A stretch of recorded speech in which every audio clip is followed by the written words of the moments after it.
Continuing on, then, chapter 13 on page 539, we have the method for meditating upon fierce wisdom, which is tumo.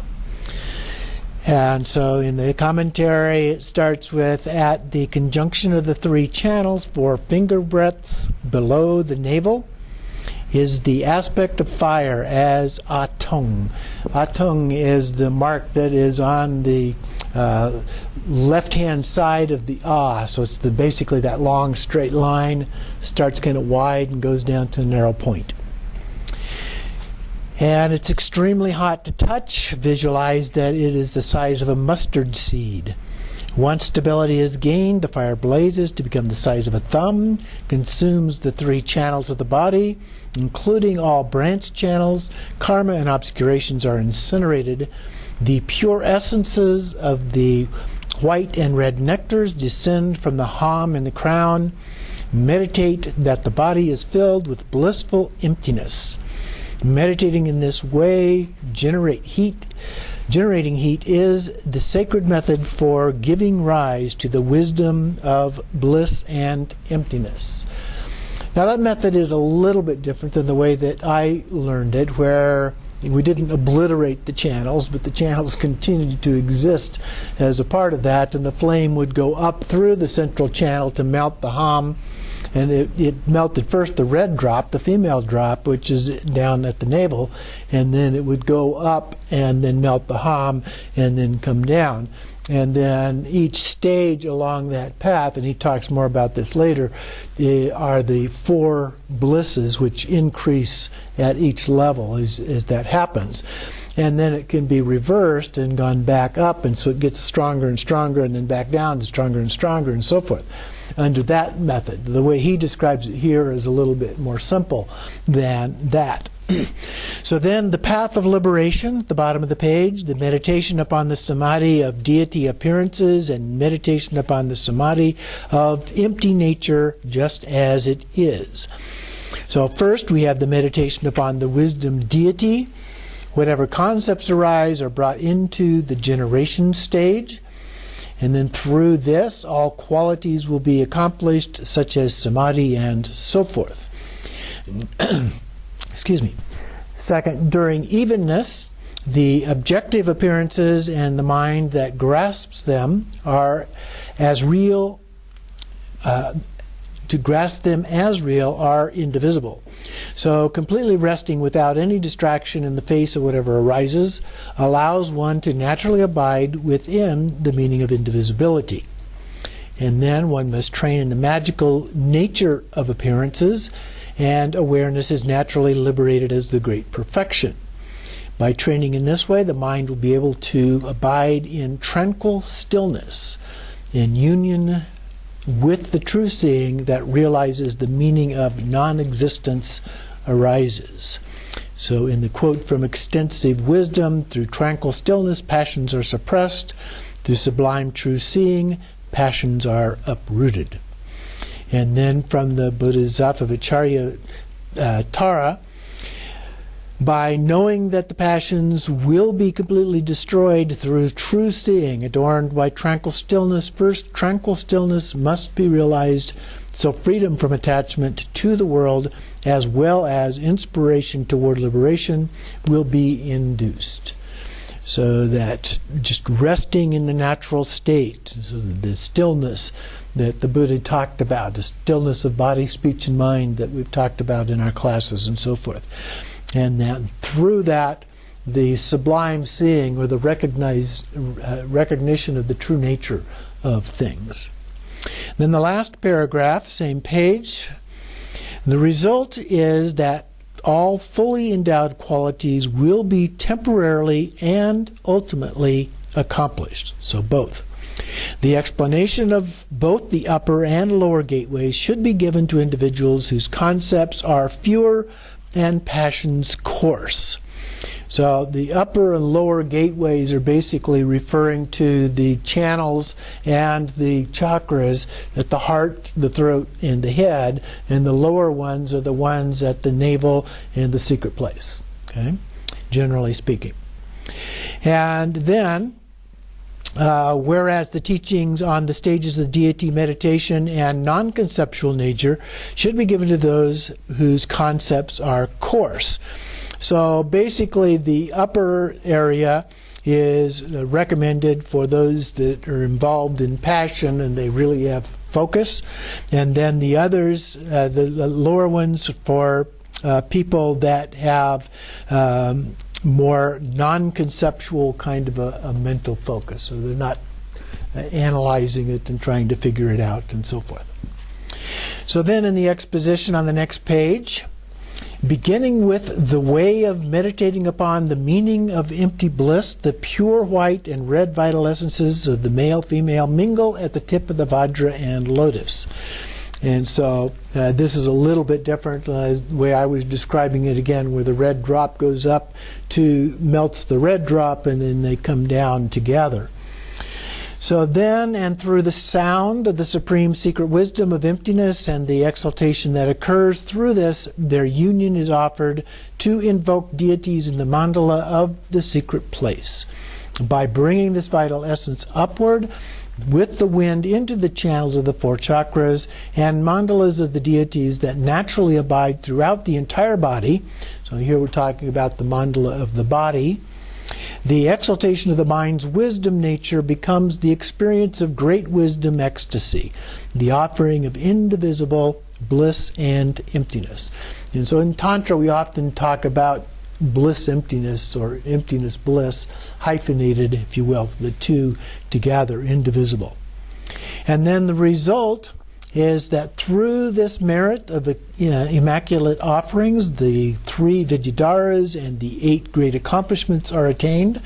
Ultimately, the perfected ground of the sphere realm of Dharmakaya, Samattabhadra, the pure land of the spontaneously present Vidyadharas, and the magical wisdom of the self-appearing Buddha of the spontaneous rich array of immeasurable and natural manifestations of the infinite mandalas of the 5 families will be attained.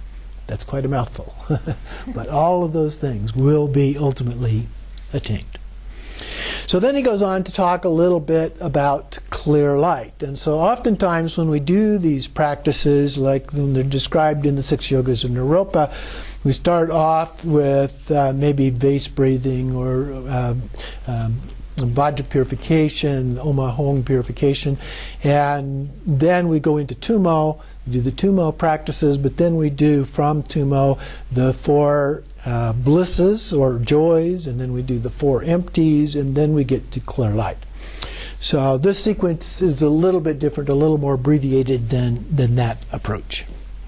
So the secret stage of clear light. And the overview, the intrinsic nature of clear light is to be understood, and the stages of practice. Then from the ocean of the magical manifestation matrix, the last 2 lines, this spontaneously present mandala of the victorious ones dwells within all living beings. Okay, so this is really none other than our own Buddha nature. This boundless mode of the peaceful and wrathful will be rendered evident through familiarity, either in this life or in the intermediate state. And so we refer to that quite frequently. It's either in this life or the intermediate state, the Bardo state. In the hearts of all sentient beings are the extremely subtle mandalas of the 42 victors. In the crown, the 58 harukas. These are the nature of the 5 lights, supported by the pure aspect of the relative vital essence. So these are the lights that we talk about in the Bardos. Abiding within the Akanishta upon the petals of the channels as group formation is the ground mandala of Vajra space. When one becomes familiar with the generation and completion stages, this intrinsic nature will be clearly apparent. Until one is set free from the trap of the karmic body, this will not be conspicuous due to obscurations. So we won't have a clear understanding of it as long as we have obscurations in the way. Even though there is stability, including vivid rainbow-like clarity and deity visualization, there is still no freedom in the trap of the body. At the moment freedom occurs, those who realize the essence of the Mahamudra will become mature Vidyadharas. So the Mahamudra here being referred to is the same as the Trekchoa Rigpa aspect of Dzogchen. Liberated as the kaya of the deity in the intermediate state, or bardo, the purpose of the sentient being will then occur. Through reliance upon the generation and completion, that body will be freed from birth and death. And when some degree of obscurations are purified, the immortal Vidyadhara will occur. Remember the three different ones that we talked about before. Then as a Mahamudra Vidyadhara, awakening will be attained without discarding the body. The spontaneously present Vidyadhara is itself the state of awakening and the actualization of the mandala. This Akanishta, Pure Land, primordially exists within one's self.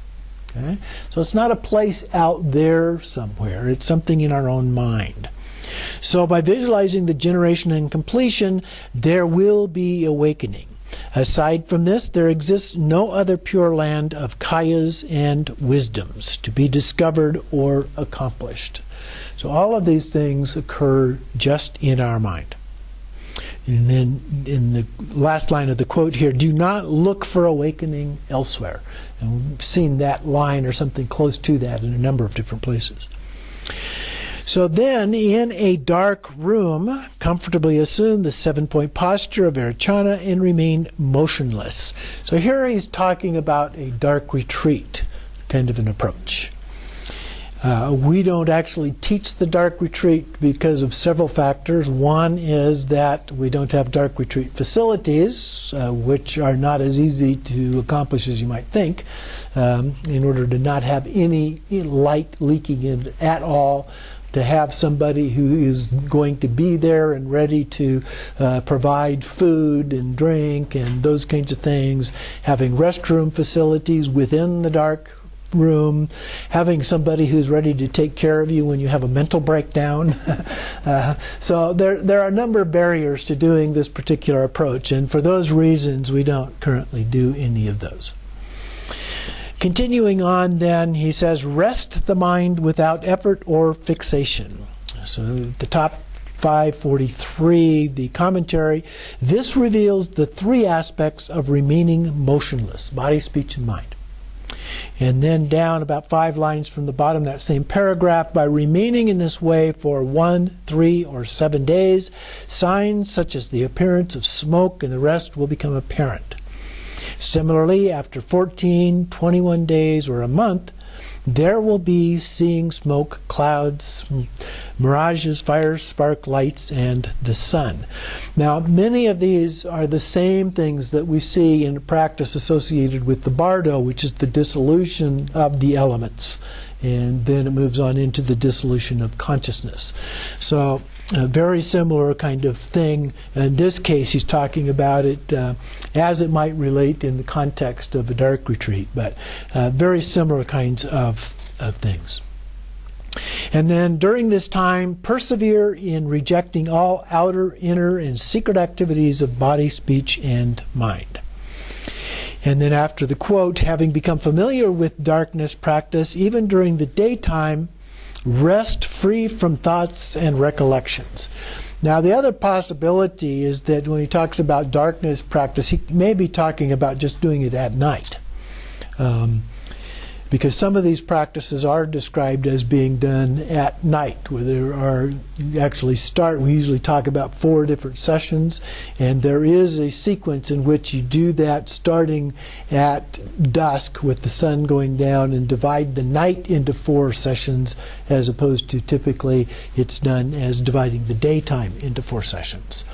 So that may be, in fact, what he's referring to here. And then, page 544, third line down in the commentary, this state is extremely non-conceptual. Tranquil stillness and this clarity is true seeing. So there's just a real sense of it being very, very clear. And then hence the unity. All coarse movement of upward moving wind will cease, achieving mastery of the wisdom wind, the mature, the immortal, and the great Mahamudra, or the great mudra, Vidyadharas, will gradually be attained after 16 lifetimes. The enlightened activity of the Buddhas will be accomplished. And then some additional signs, and going down to the next commentary paragraph, second line. Additional signs include varieties of appearances such as the 5 lights, orbs of light, the aspect of blazing jewels, the mandala, the rahula, the phenomena of dark blue. These are all related to Togal visions. Okay. Moving on to 545, the second paragraph of the commentary. These appearances are actual realization of the nature of phenomena. That's the first vision of Togal. If death arrives during this time, in the next rebirth, one will be born in the Pure Land of the Buddhas, where immortality and then awakening will occur. Once familiar with this practice, the movement of the winds of the 5 elements vanishes within wisdom. And then down the line, this is the vision of the increasing experience. So that's the second vision of Togal. As familiarity continues, to see the Pure Lands of the Buddhas and the 5 families is the vision of the full measure of awareness. That's the third vision of Togal. And then continuing with the commentary, below the quote, then, having exhausted the increasing winds of the 5 elements that engage the 5 wisdoms, all appearances become like a cloudless sky. And so the visions of the 5 Buddha families, which are indicated here, then begin to dissolve and disappear, and all that remains is just the pure sky. And so this is the vision of the exhaustion of the nature of phenomena, the fourth vision, approaching the spontaneously present Vidyadhara, which is the 4th level of the Vidyadharas. The first 2 visions will be seen through the support of the mature Vidyadhara. The full measure of awareness is the immortal, and the exhaustion of the Mahamudra is the exhaustion is the Mahamudra Vidyadhara. So now he's making the comparison between the 4 levels of Vidyadhara and the 4 visions of Togal. So then on 546 at the very top, during these visions, the inner experience of wisdom will arise free from fixation. So we don't get attached to these things. We see them, but we don't get attached to those. And then there is nothing to analyze. So during the first vision, there are the 3 experiences of heat: blissful body, clear speech, and non-conceptual mind, as well as mastery over the coarse motion of breathing. So now he's making a comparison of these with the practices of Tummo, basically. And then below the quote, the outer signs. The outer signs of light and orbs of light are the manifestations of the syllables from the channels. They are visible. The inner signs are that the body and speech achieve forbearance and the 5 passions decrease. Samadhi becomes stable while wisdom appearances increase. And then at the very bottom of the page, even in the practitioner's dreams, he will be naked and stainless. That doesn't necessarily mean physically a naked body, but the pure nature of our mind. And then at the top of 547, during the second vision, all appearances perceived as magical and so forth will continue to increase. So when we first see these visions, they appear to be somewhat magical in nature.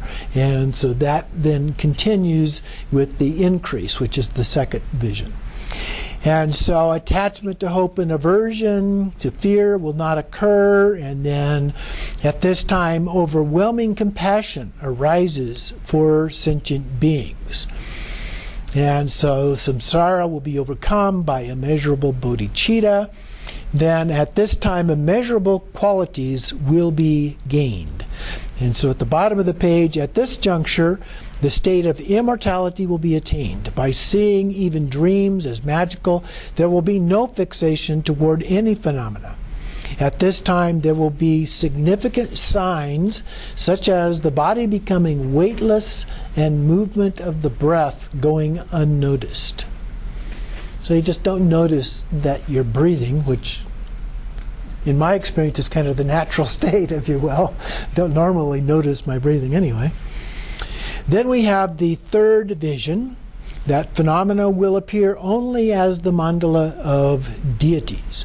And so now the mandala is becoming more complete. And here, particularly, we're talking about the 5 Buddha families in terms of the 5 visions. But in terms of what we're talking about with the complete mandala related to the 5 Buddha families and all of the other components of that mandala, the Guhyagarbha, there's a more complete, more comprehensive potential mandala that we might observe. And then from the stages of the path, the aggregates and so forth appear as the mandala of deities. Everything is a vivid deity of self-awareness. And then down a couple more lines, the manifestation of the intrinsic nature of the practice to tame the unruly ones are the emanations of the peaceful and wrathful.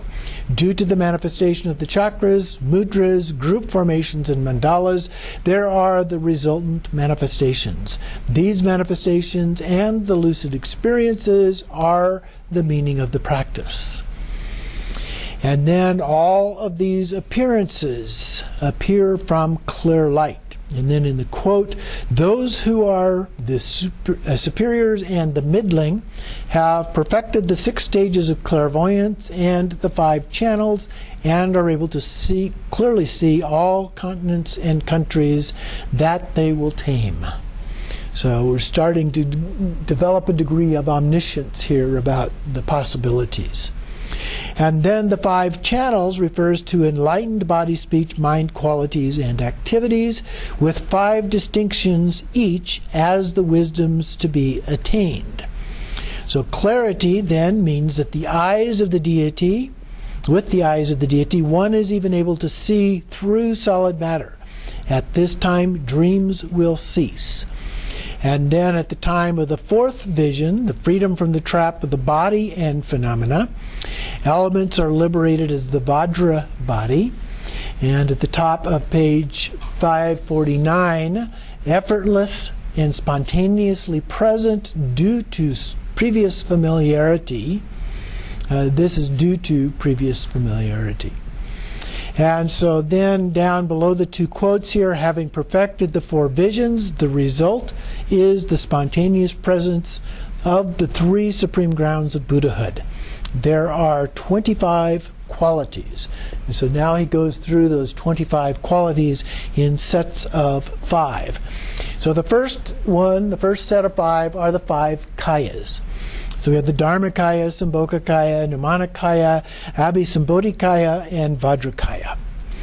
And the next 5, down just below the quote, is the 5 aspects of enlightened speech. And so here we have the speech of the Dharmakaya first, which is understanding occurs without communication of speech. And then we have the speech of Sambhogakaya, which is mirror-like, and the complete abundance will be seen, the Vajra meaning will be illuminated. Then we have the 60 branches of the speech of the Nirmanakaya. 6 means the roots and their branches for those who perceive with corporal ears. And then we have the self-wisdom radiance of the speech of Abhisambodhikaya, and this is through the blessing of the garland of syllables, all naturally secret tantras are illuminated like the sun.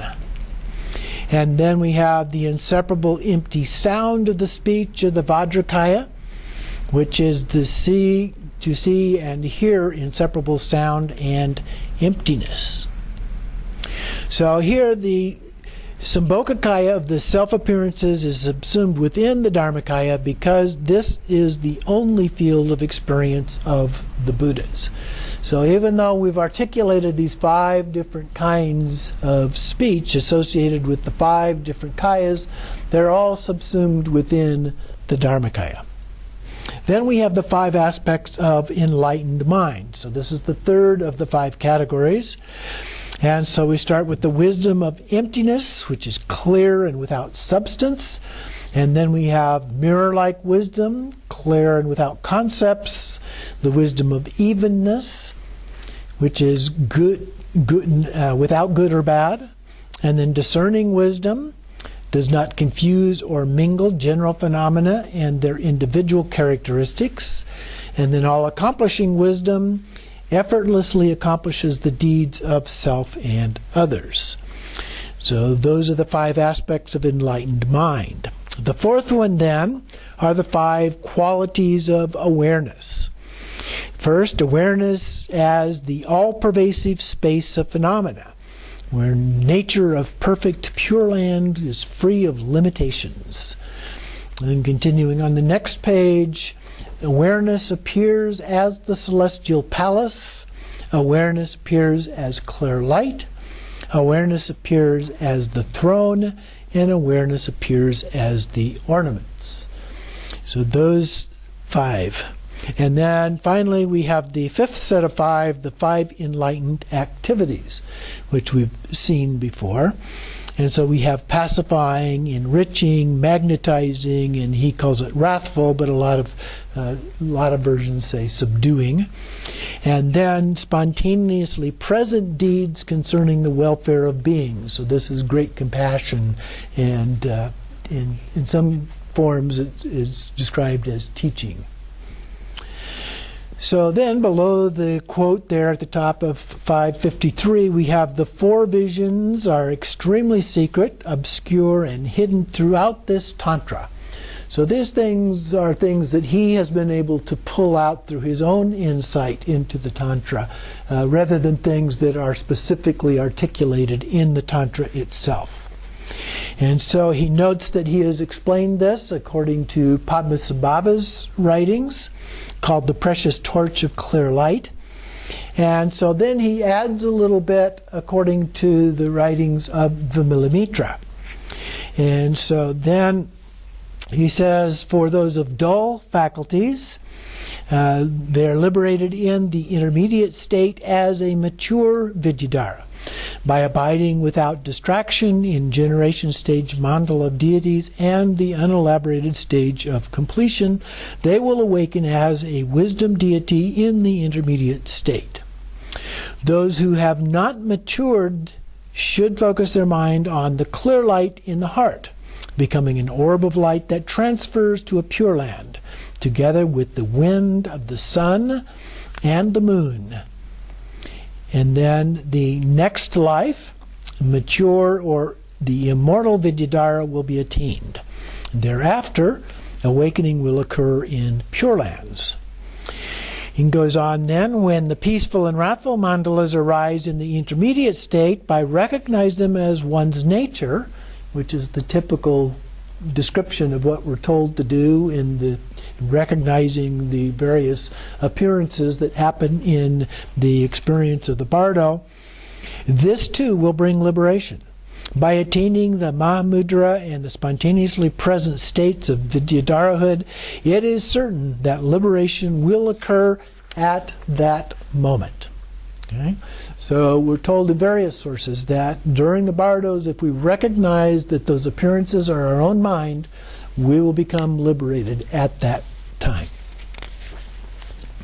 Continuing on 554, the exposition here. First, recognizing the intrinsic nature of the ground of clear light in the 4 chakras, and in particular within the heart chakra, the clear light secret vital essence mandala of kayas and wisdom abides. So these are the peaceful deities.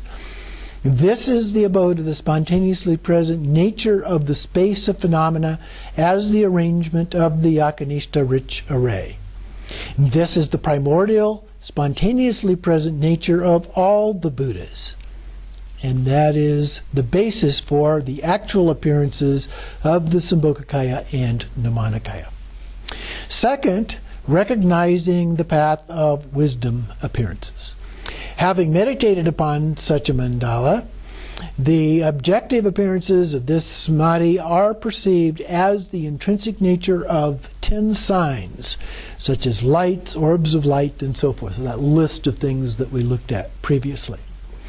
This nature of all Buddhas includes all aspects of the mandalas of enlightened body, speech, mind, qualities, and activities. Then down in the paragraph, first full paragraph below the quote there, it is explained that ultimate awakening is the Dharmakaya.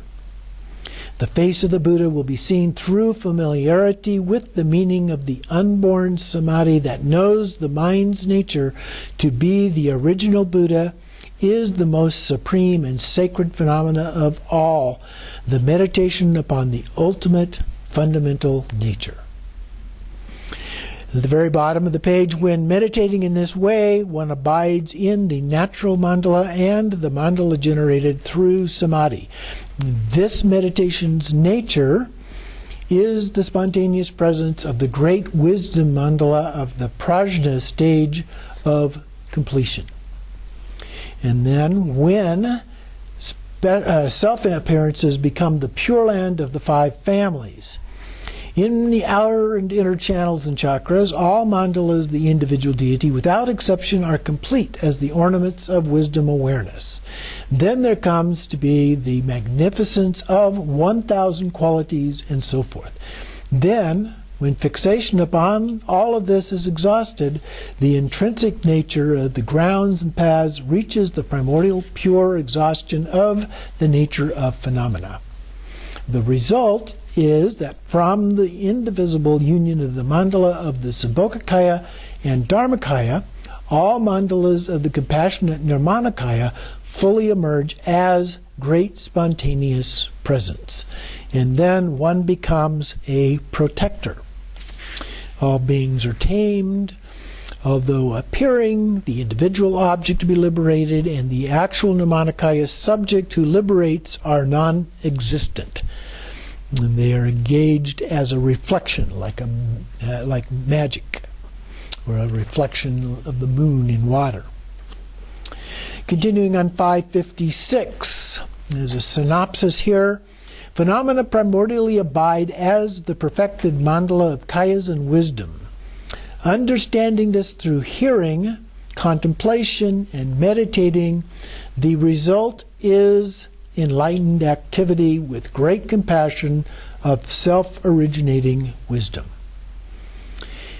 Having meditated upon the indivisible generation and completion stages, the result of the supreme samaya of never departing from the accomplishment of Buddhahood is revealed.